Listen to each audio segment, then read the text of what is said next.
Zohran Mamdani's victory in the New York mayoral race was a huge moment, and with it came a new First Lady of the city, his wife, Rama Duwaji. There is no one I would rather have by my side in this moment and in every moment. But don't expect to see her front and center with a big campaign speech. Rama has kept a pretty low profile throughout the whole race, and it seems that was totally by design. Born in Houston to Syrian parents, Rama moved to Dubai when she was just 9.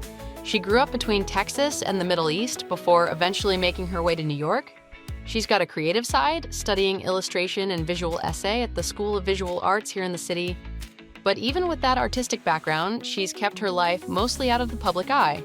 So while Zohran's been grabbing headlines for his historic run, Rama's been quietly working behind the scenes to help shape his campaign's image and identity. And I must thank my incredible wife. Now let's be clear, Rama wasn't out there giving speeches or making a bunch of campaign appearances. She didn't even post about the race much. Her one public comment on the election came after Zohran's surprise primary victory, where she simply posted, "Couldn't possibly be prouder." But even though she wasn't in the spotlight, her influence was huge.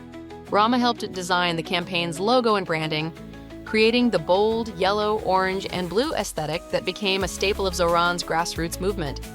She brought a vintage, New York-inspired vibe to the look, combining MetroCard orange, Mets blue, and a dash of Firehouse red. And don't forget the font. If you've spent any time walking through the city, you'll recognize that bodega-style look, calling back to those bold yellow signs that make the streets feel so alive. This eye-catching color combo became instantly recognizable to New Yorkers. As much as Zohran's campaign was about social media, it was also about staying real. And that's something Rama nailed with the digital sensibilities she helped shape. You know that viral feeling?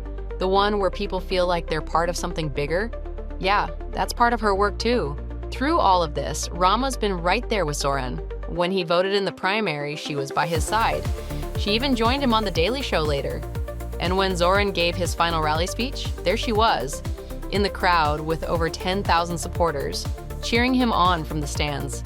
That kind of quiet but steady support, that's what really helped push Zohran to where he is now. So while she may not have been at the front of the stage, Rama Duwaji's fingerprints are all over this campaign. And behind every victory, there's a whole lot of hard work we don't always see. Zohran was laser-focused, barely a word about his personal life. We have to earn support. So when Rama made her first major appearance on election night standing by his side, people were curious. Who is she? Well, turns out Rama is a talented Syrian artist who works in illustration and animation. Her work has been featured in The Washington Post, The New Yorker, and she's even created posters for events across the city. Basically, she's the kind of person who says more through her art than any press conference ever could. And honestly, good for her. So how did these two meet? Not through politics and not at some gallery opening either. They actually met on Hinge. That's right, the same dating app you've probably deleted and reinstalled a dozen times.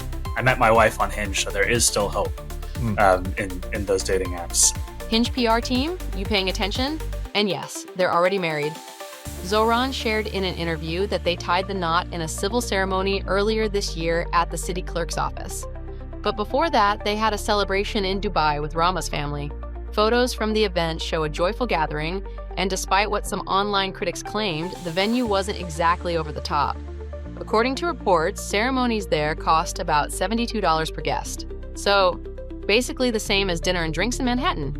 Still, once the relationship came to light, trolls started circling. They accused Mamdani of hiding his wife and criticized Rama for supporting the pro-Palestine movement through her art.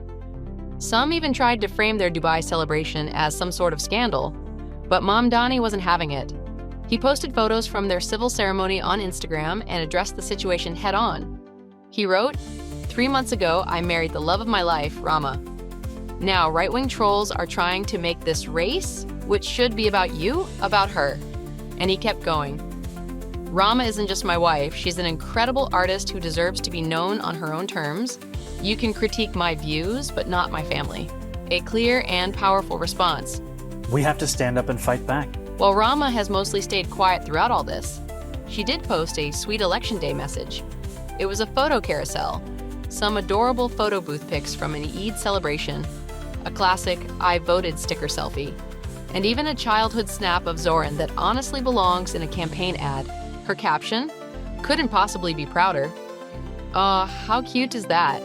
Zohran Mamdani's run for mayor of New York is already making headlines, not just for his bold progressive politics, but for the fascinating family story behind it. My mother and my father, Mira and Mahmoud. Zohran was born in Kampala, Uganda, 5 years after his father, Mahmoud Mamdani, had returned home from exile.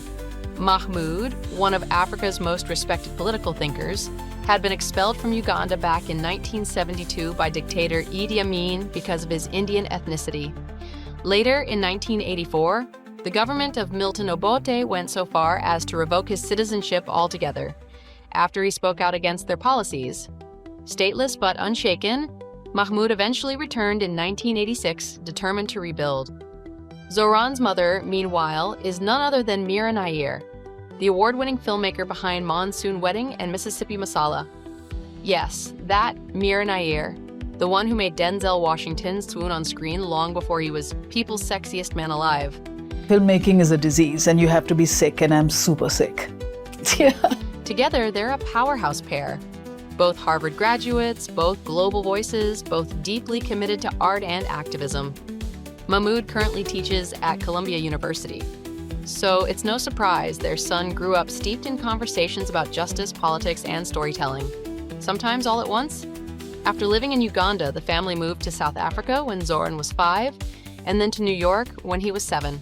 By the time he hit high school, he was already fluent in crossing worlds, cultural, political, and literal. He graduated from the Bronx High School of Science and went on to earn a degree in Africana Studies from Bowdoin College in Maine. Before politics, Zohran worked as a housing counselor, fighting evictions across New York City.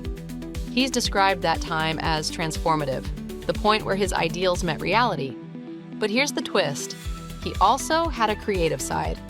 For a while, Zohran was producing hip-hop music under the name Mr. Cardamom, blending his mother's artistic influence with the grit of city life. Chop it up. Over the past year, Mira has even taken a break from filmmaking to support her son's run, cooking biryani and chicken for campaign volunteers.